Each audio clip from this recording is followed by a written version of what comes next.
দর্শক, আপনাদের স্বাগত জানাচ্ছি নোয়া ভিশনের কবিতার প্রহরে।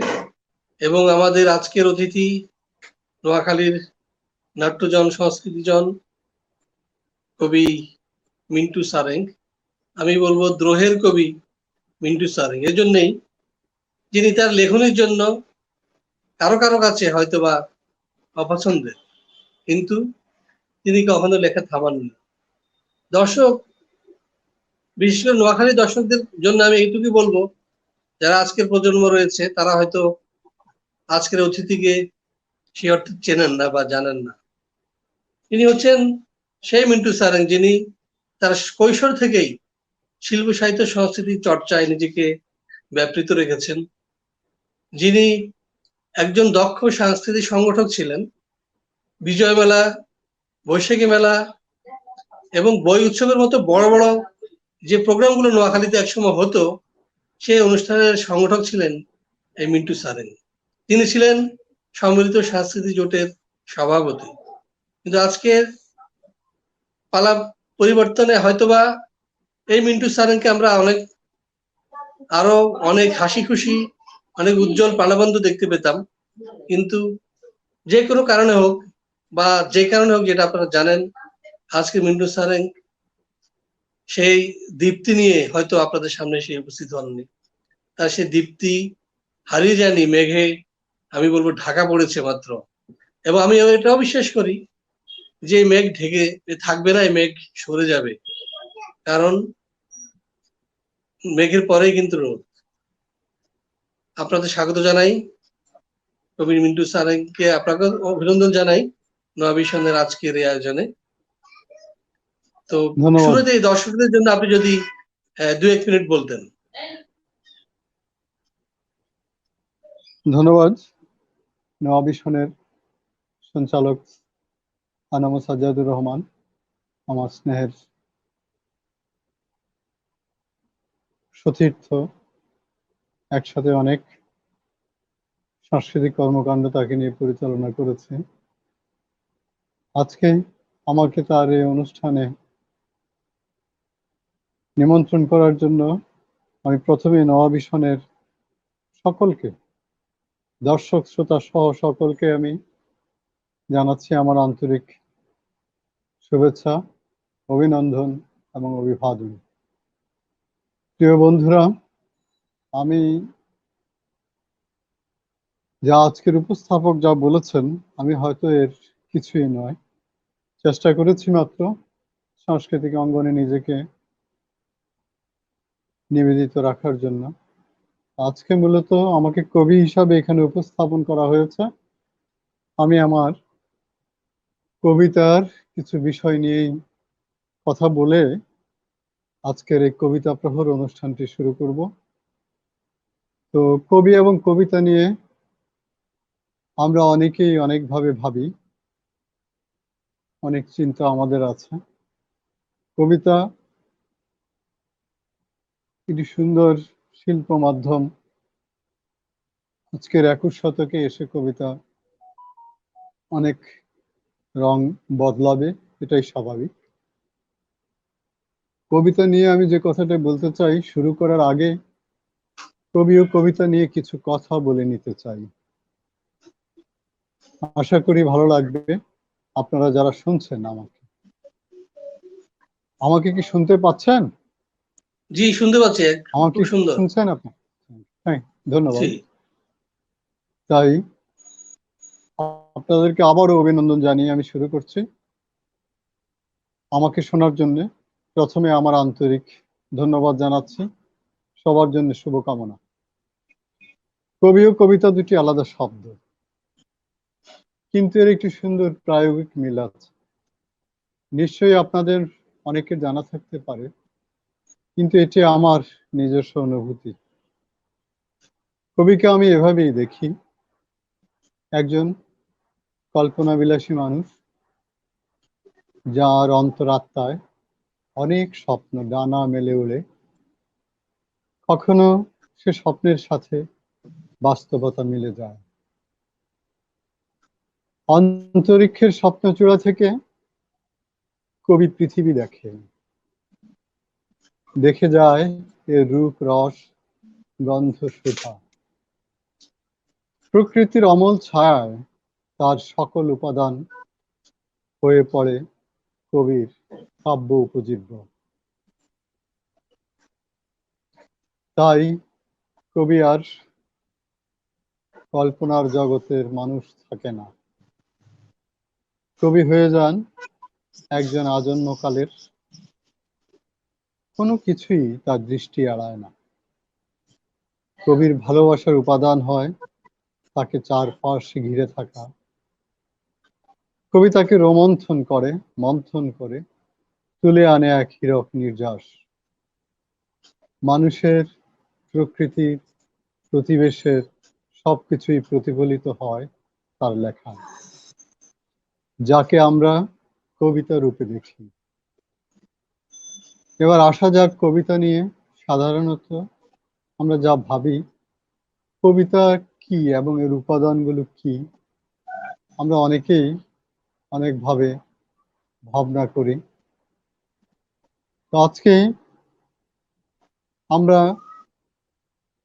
কবিতার বিষয় নিয়ে যে কথাগুলো বলবো সেটি আমাদের কবিতার যে প্রায়োগিক দিক, সেখানে দেশ ও মানুষ এবং প্রকৃতি, একে বিশ্লেষণ করলে এভাবে বলতে পারি, দেশ, মানুষ, ফুল, পাখি, নারী, নদী, গান, এটি কবিতার উপাদান। কবিতায় কাব্যিক দৃষ্টিভঙ্গি কোনো দৃষ্টিকোণ একান্ত প্রয়োজন। কবিতায় কাব্যিকতা থাকবে না, তা কি হয়? জীবনকে সাজাতে, রাঙাতে, জীবন হারাতে এবং ঘটনাবহুল জীবনের রূপ রস গন্ধ সবই আসবে কবিতায়। কবিতা এখন আর কোনো স্বপ্নবিলাসী কল্পকথা নয়। 21 শতকের কবিতা হবে জীবনের নিংড়ানো রসে, মানুষ ও মানুষের বাসযোগ্য পৃথিবী। সকল বিষয় উঠে আসবে, বিজ্ঞান, দর্শন, সংগতি অসঙ্গতি, সামাজিক ভেদাভেদ, সবই আসবে। অনেকে জড়তায় ভোগেন, সৃষ্টির আদি ও অকৃত্রিম কামজ প্রবৃত্তিকে কবিতায় তুলে আনতে। এ নাকি অনেকের কাছে অশ্লীলতা। আমি এর সাথে একমত পোষণ করি না, কারণ প্রেম যদি কবিতার আদি উৎস হয়, তাহলে একে কবিতায় সাজাতে কোথায় বাধা? মানুষের কাব্য চর্চা শুরু হয়েছে শারীরিক প্রেমের ভালো লাগা, আনন্দ দিয়ে। মানুষের ভাষার প্রথম রূপ, যাকে এখন আর কালক্ষেপণ করতে চাই না। তো কবিতায় আসা যাক। কবিতায় প্রেম থাকে, বিরহ থাকে, দ্রোহ থাকে, দেশপ্রীতি থাকে। প্রেম এবং ভালোবাসা সমার্থক আমি মনে করি। শুরু করার পূর্বে আরো একটু বলতে চাই, কবিতা মানুষকে নিয়ে। প্রকৃতির রূপ রস গন্ধ সুধা একজন কবি আকণ্ঠ পান করেন, ধারণ করেন। কবি অগ্রজ মেধা সম্পন্ন মানুষ হন, অনেকের ভিড়ে একজন। কবির কবিতার ভিন্নতর ধ্রুতি কবিতার মতোই কবিকে চিনিয়ে দেয়। রাজনীতি আর কবিতার পথ চলা সামন্তরিক। কবিতা ধারণ করে যুগে যুগে মানুষকে এবং মানুষের সত্য অন্বেষী ধ্যান মগ্নতাকে। প্রতিবাদ প্রজ্জ্বল হয়েছে কবির হাতে, সেখানে এসেছে মানুষের প্রতিরোধ।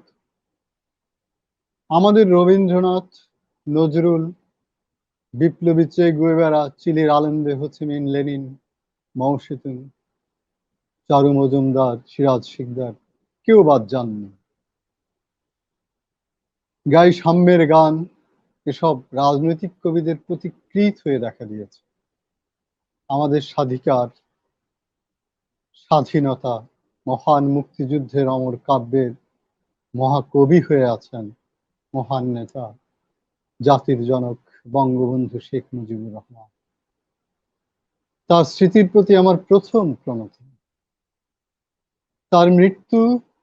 তার মৃত্যুই আমাকে কবি করেছে। আমার সে কবিতায় প্রথম প্রতিবাদ ধ্বনিত হয় 16ই আগস্ট 1975-এর ভোরে। প্রতিবাদী উচ্চারণ কবিতার ভাষায় আকাশকে বিদীর্ণ করে। লোকান্তরে মুজিব বাংলার ঘরে ঘরে। এক মুজিবের রক্ত থেকে লক্ষ মুজিব জন্ম নেবে। মুজিব হত্যার পরিণাম বাংলা হবে ভিয়েতনাম। এগুলো শুধু স্লোগান না, নিছক কোনো স্লোগান ছিল না।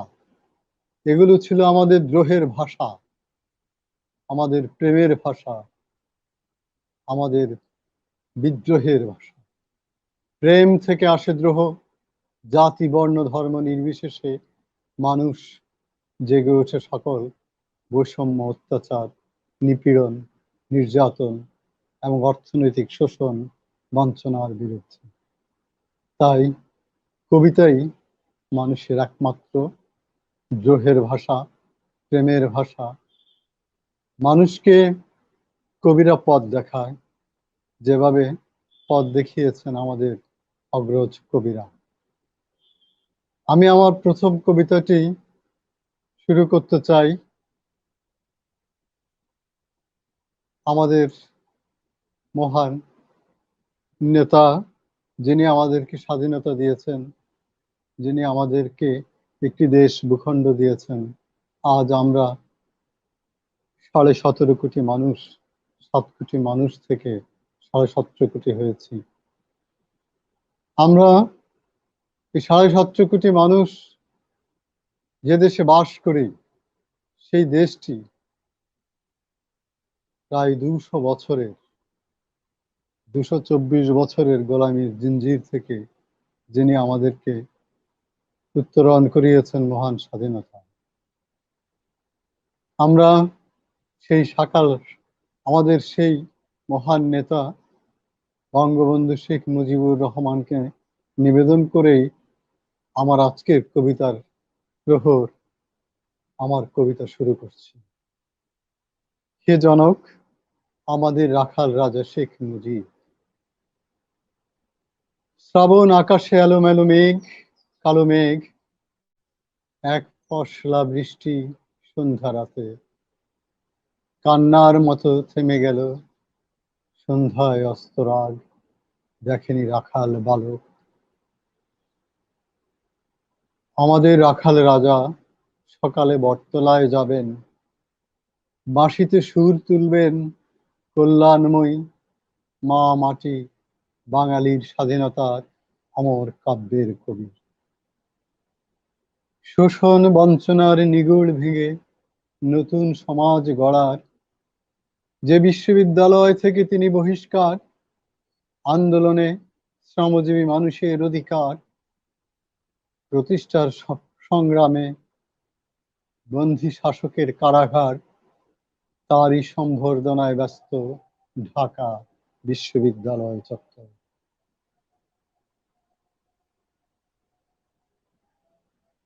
শ্রাবণ শেষ শুভে সাদেকে মুয়াজ্জিনের আজান থেমে গেল। সোবহানবাগ মসজিদের তামামা ইটগুলো কেঁপে উঠল মেশিন গান, মোটার, ট্যাঙ্কের গড়গড় আওয়াজ। রাজপথ মাড়িয়ে 32 নম্বর ধানমন্ডির সেই বাড়ি, যা ছিল বাঙালির মুক্তির ঠিকানা, যেখানে জমেছিল 7 কোটি মানুষের প্রাণ, হাজার বছরের স্বাধীনতা। চিরভাস্বর চির অম্লান গণমানুষের হৃদয় বিদীর্ণ হলো। বাংলাদেশকে হত্যা করা হলো। হত্যা করা হলো পুনরায় 30 লক্ষ শহীদকে।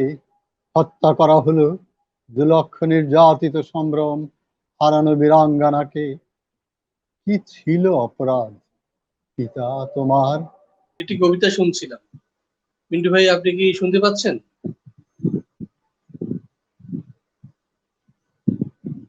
মিন্টু ভাই, আপনি কি আমার কথা শুনতে পাচ্ছেন? আপনার কথা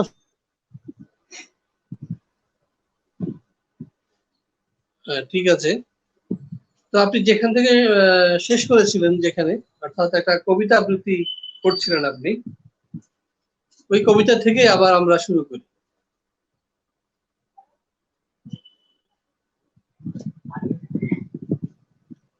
আনমিউট করে দাও।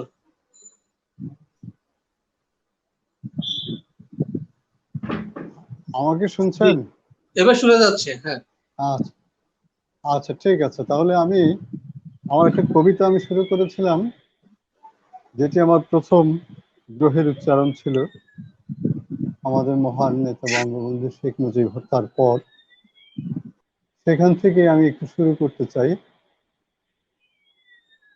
কি ছিল অপরাধ পিতা তোমার, হাজার বছরের নিপীড়িত বাঙালিকে তুমি দিয়েছ স্বদেশ। তুমি মুক্তি দিতে চেয়েছিলে শোষণ আর নিষ্পেষণ থেকে। বাঙালির জনক হয়ে পৃথিবী তাবৎ শোষিত মানুষকে হে জনক, এই ছিল তোমার বড় অপরাধ। তুমি বলেছিলে বিশ্ব আজ দুভাগে বিভক্ত, একদিকে শোষক আর একদিকে শোষিত মানুষ।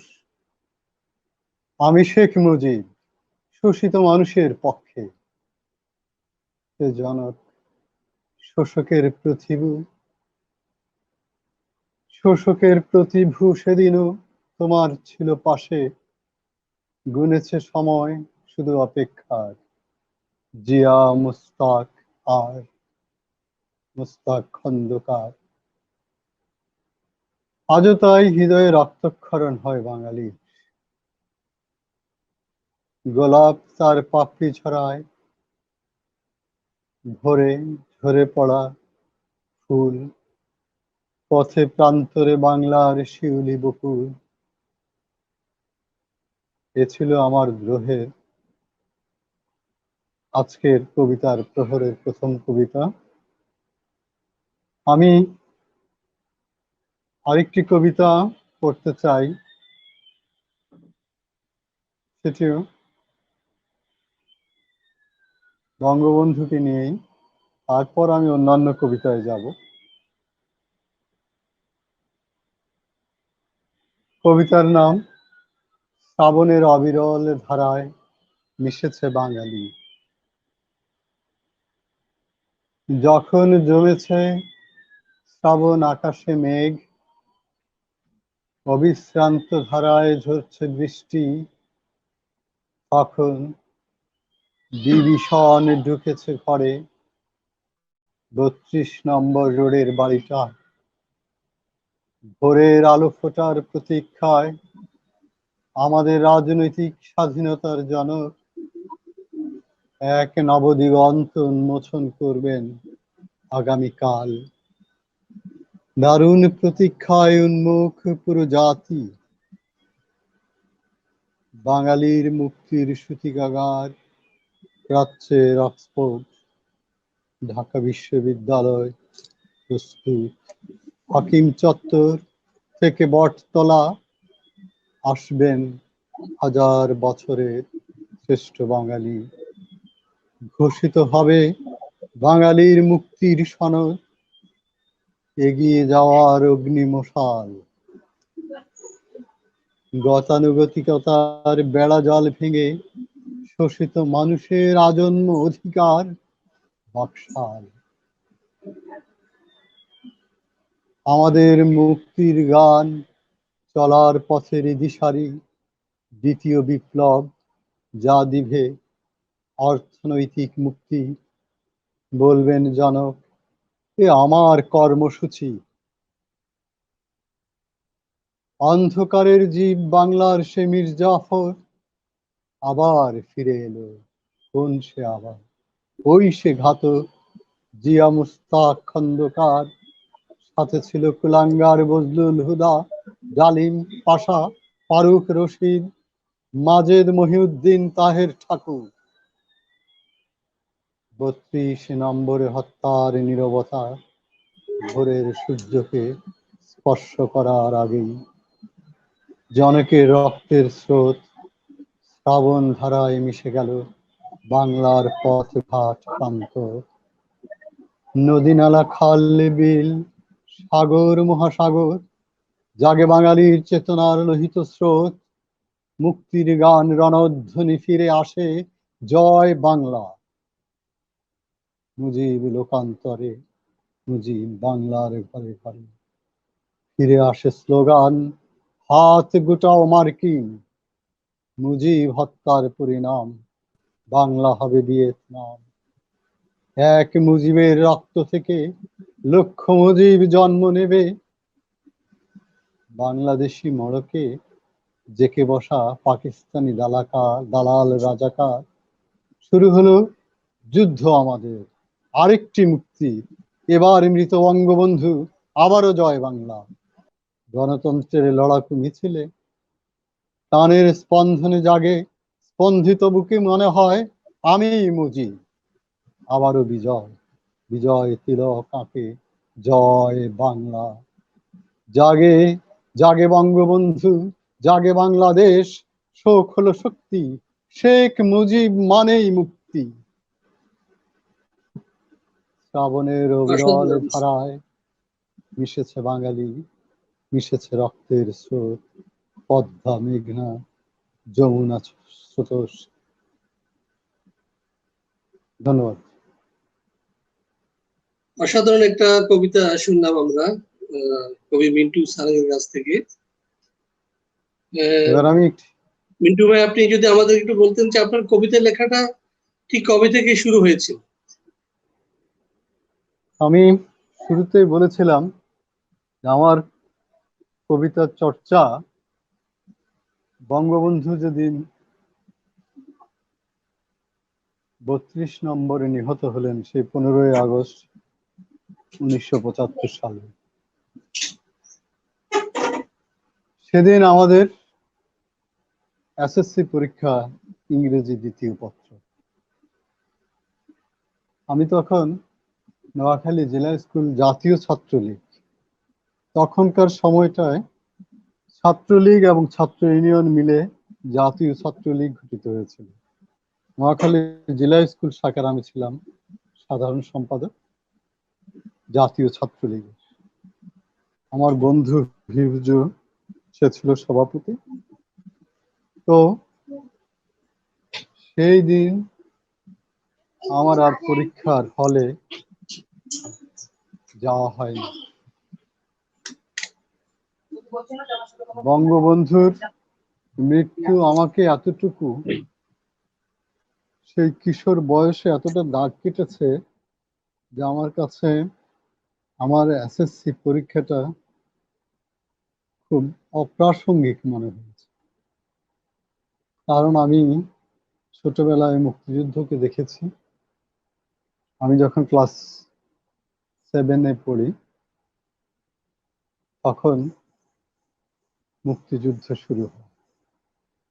আমার সাথে অনেকেই মুক্তিযুদ্ধে অংশগ্রহণ করেছিল, যারা আমার চাইতে শারীরিক গঠনে বড় ছিল।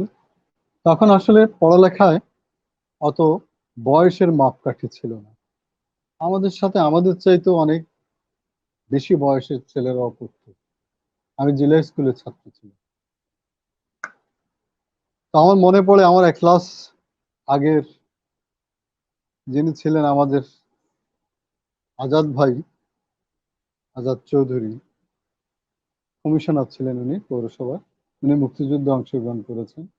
আমার সাথে দুজনে মুক্তিযুদ্ধে অংশগ্রহণ করেছিল আমাদের ক্লাসে। সে সময়টায় অলি গলি আসলে ঘোরা হয়েছিল আমার অনেক। মুক্তিযুদ্ধকালীন সময়ে আমরা পারিবারিক ভাবে, যেহেতু শহরে আমাদের বাড়ি ছিল, আমরা বাড়ি ছেড়ে গ্রামে আশ্রয় নিয়েছি। গ্রাম থেকে আবার শহরে এসেছি, কখনো পরিবারের সাথে, কখনো বৃদ্ধ দাদার হাত ধরে। 1975 সালের ওই বঙ্গবন্ধুর হত্যাটাই আমার ভিতরে এক ধরনের আবেগ তৈরি করেছিল। সেই আবেগ থেকে আমি প্রথম কবিতাটি লিখেছিলাম, যার নাম ছিল বাংলার অযুত পাখি। কবিতাটির দুটি লাইন আমি বলতে চাই আপনাদেরকে। শুরুটা ছিল এরকম: ঘোষকের কণ্ঠস্বর, নিম্নে আরব সাগর, ভীতিহীন মনে আনন্দ উল্লাস, রাত জাগা পাখির মতো আমি শূন্য পথের যাত্রী। এই নিভৃত নিশীথে যদি হয় দুর্ঘটনা, হাসতে ভয় পায়, ভয় নেই, আমি আশাবাদী। এ দিয়েই আমার কবিতাটা শুরু হয়েছিল সেদিন। বঙ্গবন্ধু ছিল সে কবিতার প্রেক্ষাপট। তারপর আমার পরীক্ষা দেওয়া হয়নি। বিকেলে আসরের নামাজের সময় প্রবীণ আওয়ামী লীগ নেতা, আমার এক বন্ধুর বাবা আব্দুল জলিল মুক্তার সাহেব, তিনি আওয়ামী লীগ করতেন, আমাকে বললেন, হাতিজা, গায়েবানা জানাজা পড়তে হবে বঙ্গবন্ধু, এটা করতে হবে।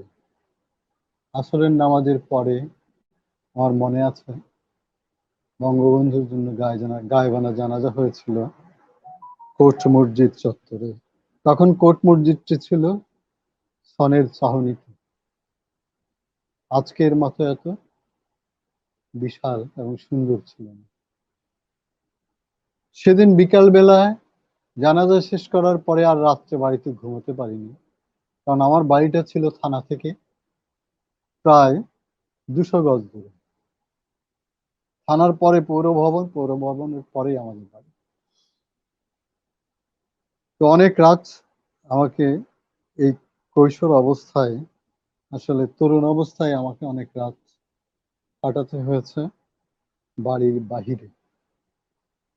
আমার চাইতে যারা বড় ছিলেন তাদের অনেকেই 1 মাস 2 মাসের ভেতরে গ্রেপ্তার হয়ে গেছেন।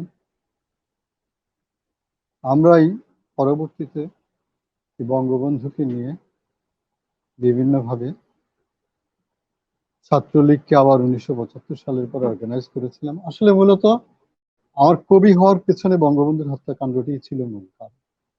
75-এর এই নৃশংস হত্যাকাণ্ডটি আমি মেনে নিতে পারি নাই, যা আমি আমার কলমের মধ্য দিয়ে সেই প্রতিবাদ প্রকাশ করতে চেয়েছি।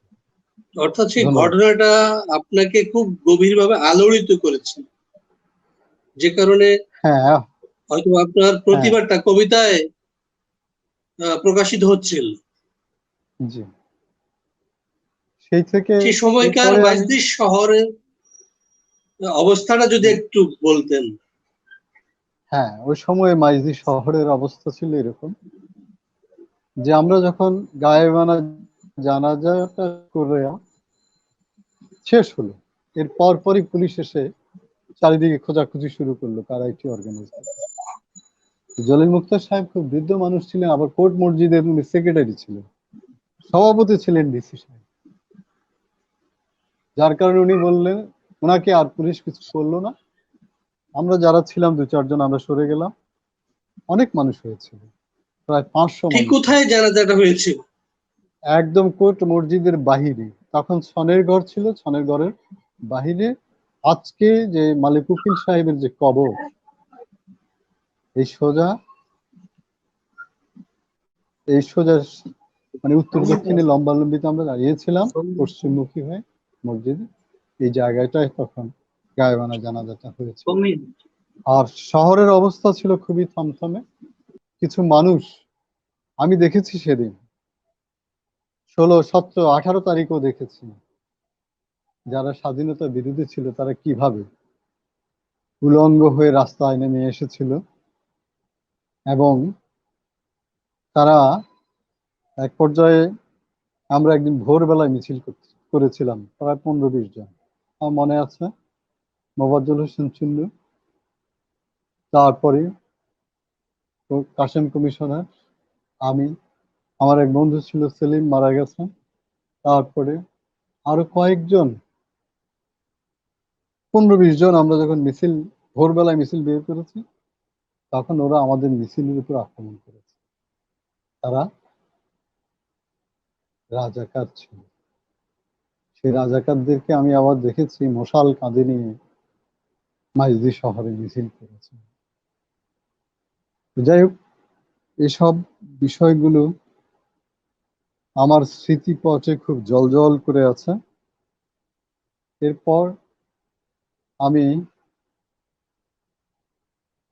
1977 সালে যখন কলেজে ভর্তি হলাম, আমার দুটো বছর আমার একটা বছর মিস হয়ে গেল আমার জীবন থেকে, পড়ালেখা শেষ হয়ে গেছে।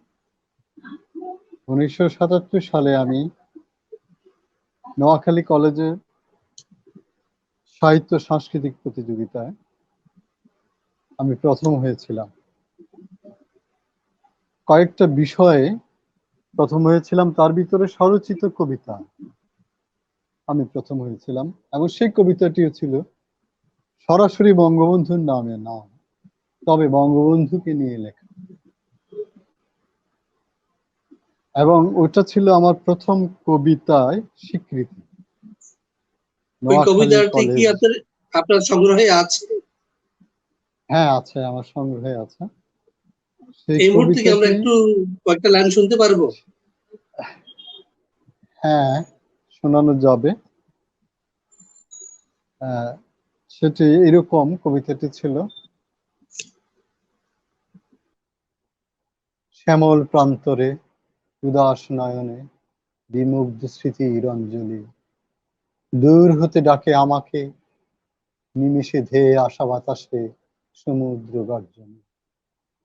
কবিতায় কবি কবি সত্তার কল্পলোকে বিনিদ্র রজনে জেগে এখনো আমি মাতৃস্তন চুষে এ বাংলায় অনেক রক্তের গন্ধ পাচ্ছি। কবিতাটি সংক্ষিপ্ত ভাবে বলে দিলাম, ঠিক আরো আরো দীর্ঘ কবিতা ছিল, কয়েকটা লাইন শুধু বললাম, মূল বক্তব্যটা ছিল এই। তো সত্যিই আমার ওই কবিতাটা সত্যি হয়েছে। 1975 সালের পর আসলে দেশে অনেক রক্তপাত হয়েছে, যেটি আমি 1977 সালে আমার লেখায় আমি চিন্তা করেছিলাম, সেটি হয়েছে। আপনারা হয়তো অনেকেই জানেন যে 1975 সালের পরে যারা ক্ষমতায় এসেছিল তাদের বিরুদ্ধে, এবং তারা অনেক হত্যাকাণ্ড ঘটিয়েছিল, বঙ্গবন্ধুকে শুধু নয়, বঙ্গবন্ধুর অনেক অনুসারী এবং সামরিক বাহিনীর ভিতরেও অনেক মুক্তিযুদ্ধের অফিসারদের ওরা হত্যা করেছিল। তো এগুলো ইতিহাসের বিষয়, এটা আপনারা অনেকেই জানেন, সেটা আলোচনা করতে চাচ্ছি না। আপনার যদি আর কোনো প্রশ্ন থাকে বলতে পারেন, হ্যাঁ, তাহলে আমরা আর কবিতায় স্বাধীনতা যাব। পরবর্তী সময়ের অনেক স্মৃতি আপনার মনে আছে, জি আছে।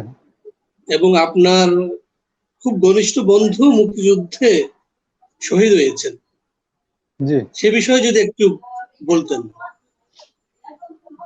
হ্যাঁ, আমি সে বিষয়ে আপনাদেরকে বলবো। তার আগে আমি আমার বন্ধুকে স্মরণ করে একটা কবিতা লিখেছিলাম, সেটি একটু শোনাই আপনাদের। সেটা হলো, সেই কবিতাটি তাকে নিয়ে লেখা ছিল আমার একটা কবিতা, যখন আমি সাঁকো পেরোলাম। এটি মুক্তিযুদ্ধের উপরে, আসলে তাকে নিয়ে লেখা। যখন আমি সাঁকো পেরোলাম, তখন মধ্য গগনে পূর্ণিমার চাঁদ, স্মৃতিতে অনেক ঝঞ্ঝা বিক্ষুব্ধ রাত্রি, অতিক্রম করা কিছু মানুষের গল্প কথায় অভিভূত নিমগ্ন রাত্রির প্রচ্ছায়া, ক্রমে প্রলম্বিত হচ্ছিল চন্দ্রিমালোকে আমার লক্ষ্যভেদী হাঁটা। খাল পাড় ধরে হলুদ সরিষার ক্ষেত, আবছায়া রাত্রির বসত বাড়ি পশ্চাতে ফেলে যখন পৌঁছলাম যুদ্ধের বাংকারে, তখন শত্রু আমার নিশানায়। ভোর হতে এখনো অনেক বাকি, দূরের কুড়ে ঘরে দ্বীপ জ্বলা আলোয় বসে আছে মা সন্তানের অপেক্ষায়। সময় পেরোয়, কাঙ্ক্ষিত মুহূর্তে, আমাদের মুক্তির শেষ যুদ্ধে এ সাঁকো আমাকে পেরোতেই হবে। প্রিয় বন্ধু আমার, তুমি ছিলে অমনিবাস, চিরায়ত ভোরের আলোয়, মাঠ ঘাট প্রান্তর পেরিয়েছ নির্ভয়। তুমি সাঁকো পেরোনোর ক্রান্তিকাল পেরিয়েছ অনেক আগে। তোমার আগমনী গানে কলমি লতায় দোলে বেনে বউ পাখি শীষ দিয়ে যায় নীল কণ্ঠ, সবুজ পাতা ফোড়ে টিয়া পাখি উড়ে যায় আকাশে জুড়ে। তোমার প্রাণন্ত সকালে সাঁকো পেরোনো গ্রামে উঠেছে সোনালি রোদ নিবন্ত শহর জুড়ে।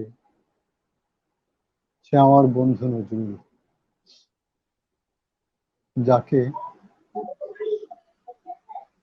স্বাধীনতার নোয়াখালী বিজয়ের দিন আমরা হারিয়েছি। বিজয়ের দিন হারিয়েছি। মিছিল যখন চলছিল, যখন মুক্তিযোদ্ধাদের কাছে পাকিস্তানিরা পরাজিত হলো 3 দিন যুদ্ধের পর, তাদের দোসর রাজাকার আলবদররা, মানুষ তখনও বুঝে ওঠেনি দ্বিতীয় দিন। 3 দিন যুদ্ধ চলেছিল, দ্বিতীয় দিন মানুষ হঠাৎ গুজব উঠল যে পাকিস্তানিরা সারেন্ডার করেছে। মিছিল আর মিছিলের নগরীতে পরিণত হলো মাইজদি শহর। তখন নোয়াখালী সরকারি আবাসিক এলাকার যে রাস্তাটা আছে, উত্তর দক্ষিণে লম্বা, পূর্ব পাশে যেটাকে আমরা ফ্ল্যাট রোড বলি, এই রাস্তা ধরে মিছিল তখন পিটিআই অভিমুখে চলছে। এ সময় রাজাকারদের বাংকার থেকে বৃষ্টির মতো গুলি এসে মিছিলে পড়ছে। আমরা অনেকে মনে করছিলাম যে বৃষ্টি হচ্ছে, কারণ দুপাশে খাল ছিল, মাঝখানে রাস্তা, খালের মধ্যে পড়ছে, মনে হচ্ছে যেন বৃষ্টি হচ্ছে। এর ভিতরে কয়েকজন লুটিয়ে পড়েছে। নজরুল লুটিয়ে পড়লো পৌরসভার আগের ভবনের সামনে পশ্চিম দিকে। এখানে একটা কালভার্ট আছে, এই কালভার্টের উপরে গুলি খেয়ে সে ডান পাশে পড়ে গেল, যেটা এখন সোনালী ব্যাংকের ঘেরার ভিতরে। এ ছিল আমার বন্ধু নজরুলের কথা। মুক্তিযুদ্ধে তার অংশগ্রহণ ছিল। আমরা আবারও স্বাধীনতা পরবর্তী সময় চলে আসি এবং আপনার সাংস্কৃতিক কর্মকাণ্ড শুরু হয়েছিল, এবং বিশেষ করে আমার কিছু স্মৃতি মনে আছে আপনার সাথে, যে কচি গাছের মেলায় আপনি বসতেন, এবং আমি যতদূর জানি যে সাংস্কৃতিক কর্মকাণ্ডের জন্য আপনি প্রচুর যে খরচটা হতো আপনি নিজেই করতেন, এবং প্রথম বেতনটা পেলে আপনি ওটা পকেটে পুরে কচি কাছায় চলে আসতেন, ওই টাকা আর বাসায় যেত। কখনো এমনও হয়েছে যে কর্মকাণ্ড চালাতে গিয়ে ভাবির বেতনটাও নিতে হয়েছে।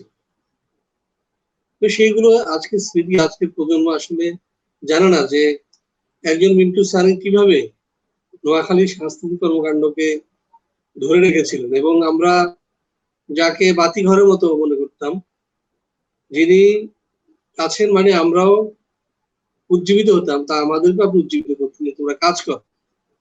এবং বিভিন্ন অনুষ্ঠানের আয়োজন হতো, সেখানে মধ্যমণি ছিলেন আপনি, বিশেষ করে বিজয় মেলা, সম্মিলিত সাংস্কৃতিক জোটের মেম্বার হিসেবে আমরা সেখানে যুক্ত হতাম, অংশগ্রহণ করতাম। তো এই পরিসরে যদি আমি একটু জানতে চাই যে আমরা সেই হিরণ্ময় দিনগুলো কিভাবে হারিয়ে ফেললাম, মানে কিভাবে স্তীমিত হয়ে গেল নোয়াখালী সাংস্কৃতিক অঙ্গন, বাধাটা কোথায়, আর এর উত্তরণের উপায় বা কি? ধন্যবাদ। আপনার কথা দিয়েই শুরু করি। আপনি তো যেটা বলেছেন সেটি চেষ্টা করেছি আমি, তবে আমি সবকিছু ছিলাম তা ঠিক না। আমার সাথে আপনাদের মতো নিবেদিত প্রাণ অনেক সাংস্কৃতিক কর্মী জড়িত থাকার কারণে, অনেক সাংস্কৃতিক সংগঠক জড়িত থাকার কারণে হয়তো আমার পক্ষে বা আমাদের সকলের মিলিত প্রয়াস ছিল সেগুলি। আসলে একটা কথা বলতেই হয়, যেটি আপনি বলেছেন, সংস্কৃতি আসলে লালন করার বিষয়। সাংস্কৃতিক চর্চা করা অনেকটা নিজের খেয়ে বনের মোস্তালাম। আজকে যে বন্ধাত্মতার কথা বলেছেন, সেক্ষেত্রে আমি সংক্ষেপে শুধু বলবো, সব কিছুরই একটি আদর্শিক দিক থাকে। আমরা যারা সাংস্কৃতিক কর্মী ছিলাম, আপনি সহ এবং আরো অনেকেই, আমাদের কিন্তু একটা আদর্শ ছিল। আমরা একটা কমিটমেন্টের উপরে সংস্কৃতি করেছি। আমাদের সংস্কৃতিটা কখনো অনাদর্শিক ছিল না, নিছক সংস্কৃতি ছিল না, গান বাজনাও ছিল না। সংস্কৃতির মধ্য দিয়ে আমরা একটা মেসেজ মানুষের কাছে পৌঁছানোর চেষ্টা করতাম। সে মেসেজটা ছিল এরকম যে আমরা স্বাধীনতা অর্জন করেছি, মহান মুক্তিযুদ্ধ হয়েছে, ৩০ লক্ষ মানুষ প্রাণ দিয়েছে, ২ লক্ষ মা বোন তাদের ইজ্জত দিয়েছে। এর পেছনে যে কারণগুলো, সেই কারণগুলো আমরা মানুষকে বোঝানোর চেষ্টা করতাম। আমাদের সাংস্কৃতিক কর্মকাণ্ডের মূল বিষয় ছিল একটি সাংস্কৃতিক বিপ্লবকে ত্বরান্বিত করা। কারণ আমরা একটি রাজনৈতিক বিপ্লব সম্পন্ন করেছিলাম ঠিকই, কিন্তু আমরা একটি সাংস্কৃতিক বিপ্লব সম্পন্ন করতে পারিনি, যা এখনো আমাদের পক্ষে সম্ভব হয়। যদি একটি সাংস্কৃতিক বিপ্লব আমরা সম্পন্ন করতে পারতাম, তাহলে আমরা ১৯৭৫ সালের মতো মর্মান্তিক ঘটনা ঘটত না। ১৯৭৫ সালের পরে আমরা দীর্ঘ দিন আমাদেরকে আবার পরাধীনতার শৃঙ্খলে আমরা আবদ্ধ থাকতাম না। আমরা আবার সেই পুরনো পাকিস্তানি ধারায় ফিরে যাওয়ার প্রশ্নই আসত। তাই আমাদের সাংস্কৃতিক কর্মকাণ্ডের মূল উদ্দেশ্য ছিল মুক্তিযুদ্ধের চেতনায় একটি সাংস্কৃতিক বিপ্লব অবধারিতভাবে সম্পন্ন করা। যে দায়িত্বটি আসলে পরবর্তীতে শুরু হয়েছিল, আপনারও মনে আছে, আপনি সেটাতে অংশগ্রহণও করেছেন।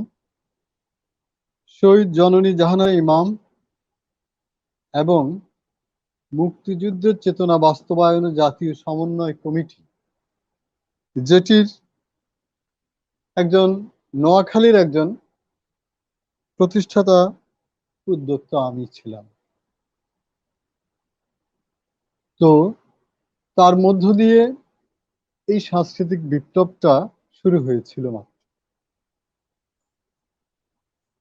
সেই ধারাবাহিকতায় পরবর্তীতে আমরা সম্মিলিত সাংস্কৃতিক জোট, জাতীয় কবিতা পরিষদ, তারপরে গ্রাম থিয়েটার আন্দোলন, নাট্য আন্দোলন, অনেক অনেক অনেক কিছুর সাথে আমরা সবাই সম্পৃক্ত হই। এর ভিতর দিয়ে আমরা অনেকগুলো কাজ করেছি। আপনার মনে আছে যে নোয়াখালী শহরে একটি ছেলে একটি মেয়ে পাশাপাশি হাঁটাটাই ছিল অস্বাভাবিক, কিন্তু আমাদের এই কর্মকাণ্ডগুলো, আমার মনে আছে, আপনারও মনে থাকার এই কথা, যদিও আপনি ছোট ছিলেন হয়তো, ১৯৮৭, ৮৮, ৮৬ থেকে শুরু হলো।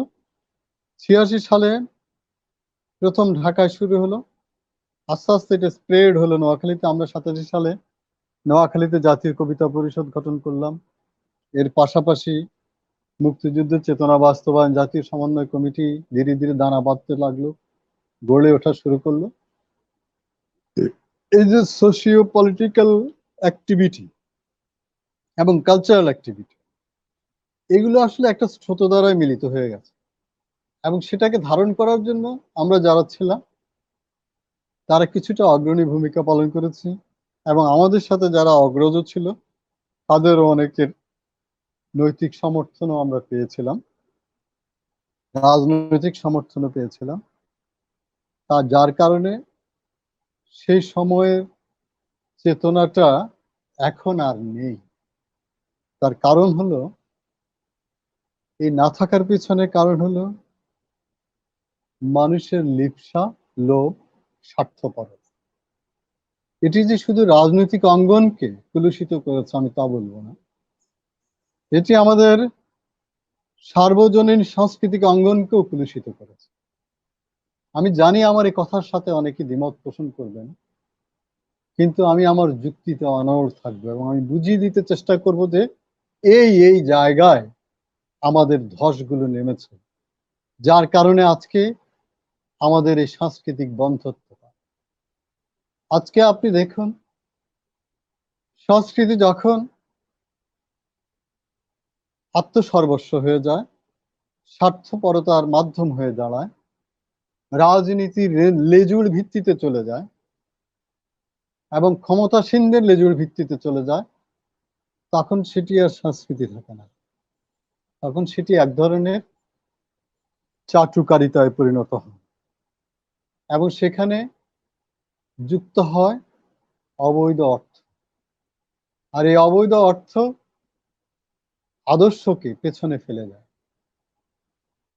এবং সামনে টেনে আনে অনাদর্শিক, চরিত্রহীন, যারা সাংস্কৃতিক বেনিয়া তাদেরকে নিয়ে আসে সামনে। আজকের প্রেক্ষাপটটা অনেকটা সেরকম, যার কারণে আজকের সাংস্কৃতিক অঙ্গন আগের মতো মানুষকে চেতনা উদ্দীপ্ত করে না, মানুষকে আন্দোলিত করে না, এবং মানুষের ভেতরে সে চেতনা জাগৃত হয় না। আমার প্রশ্ন হলো একটা, সকল সাংস্কৃতিক কর্মীর কাছে, যারা শুনছেন এবং শুনবেন আগামী দিনে, হয়তো এটি যদি আরো প্রচারিত হয়, আমরা মহান মুক্তিযুদ্ধের চেতনায় আজকে যে সরকার ক্ষমতায় আছেন, এই সরকার একদিনে ক্ষমতায় আসেনি। 1975 সালের পরবর্তী সময় থেকে রাজনৈতিক, সাংস্কৃতিক, সামাজিক আন্দোলনের একটা প্রেক্ষাপট যখন তৈরি হয়েছে, মুক্তিযুদ্ধের চেতনা সমৃদ্ধ দল তখন ক্ষমতায় এসেছে। আর সে আন্দোলন, লড়াই, সংগ্রামে সবার আগে ছিল সাংস্কৃতিক কর্মীরা, রাজনৈতিক কর্মীদেরও আগে ছিল তারা। আপনাদের মনে আছে জিয়ার স্বৈরাচার বিরোধী আন্দোলনে সাংস্কৃতিক কর্মীরা অনেকেই সেদিন 1975 পরবর্তী সময়ে জিয়ার লেজুর ভিত্তি করেছে, বলতে দ্বিধা নেই। আমরা যখন প্রতিবাদ করি, মিছিল করি, আমি একদিন বলেছিলাম আপনার এই অনুষ্ঠানে যে কিভাবে আমি বঙ্গবন্ধু বিহীন বাংলাদেশে প্রথম স্বাধীনতা দিবস আমার প্রতিবাদ ছিল, সেটি আমি বলেছিলাম কোনো একটি অনুষ্ঠানে আপনার। সেদিন আমাদের কিছু সাংস্কৃতিক কর্মীরা, যারা সেদিন জিয়ার লেজুর ভিত্তি করতে যে প্রিন্সেস লাকি খান, প্রিন্সেস জরিনা সংস্কৃতির জন্ম দিয়েছিলেন, তারাই 1975 সালে এসো দেশ গড়ি করে নাই। ওনারা জিয়াউর রহমান ক্ষমতায় আসার পরে আইয়েন আমরা দেশ গড়ি তৈরি করেছেন। এই কথাগুলো, এই লোকগুলোকে আমাদের চিহ্নিত করতে হবে। এরা আবার অনেকে বিপ্লবী, অনেকে রাজনীতিতে বাম রাজনীতি করেন। আমি একজন সমাজতন্ত্রে বিশ্বাসী মানুষ। যদিও আমি আওয়ামী লীগের সাথে ওতপ্রোতভাবে জড়িত, কিন্তু আমি মনে প্রাণে একজন সমাজতান্ত্রিক লোক। যার কারণে বঙ্গবন্ধুর যে জাতীয় চারনীতি ছিল, সে চারনীতির একটি ছিল সমাজতন্ত্র। আমি কখনো বঙ্গবন্ধুকে ছোট করতে পারি না। বঙ্গবন্ধু যেখানে শেষ, আমাদের সেখানে শুরু হওয়া উচিত। আমি এটা এখনো মনে করি, ভবিষ্যতেও মনে করব, রাজনীতির ক্ষেত্র এবং সংস্কৃতির ক্ষেত্র। তো আমার যে কথাটা আমি বলতে চাই, নিশ্চয় আপনি আমার কথাগুলোর ভিতর দিয়ে আপনি আপনার জবাবটা পেয়েছেন আশা করি।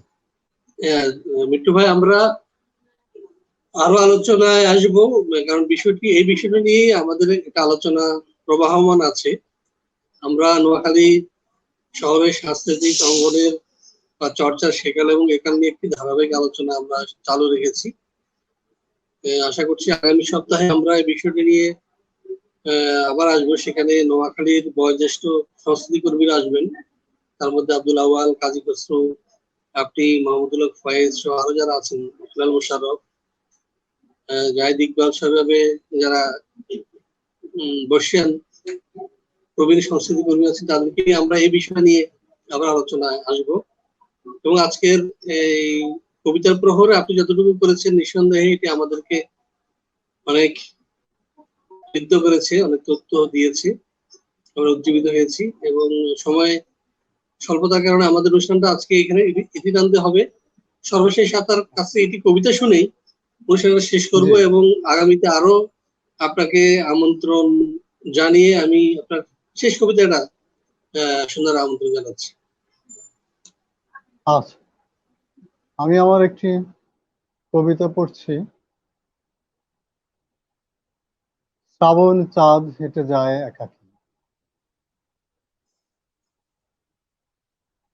ফিরে যাওয়ার জন্যে আকাশের নক্ষত্র গুনি, বর্ষার মেঘ, বৃষ্টির রিনিঝিনি, শ্রাবণের চাঁদ হেঁটে যায় একাকী।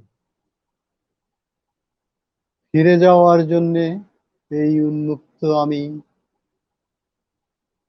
বাতাসে কথার শব্দ শুনি, ধেয়ে আসা ঝড়, করোনা সুনামি।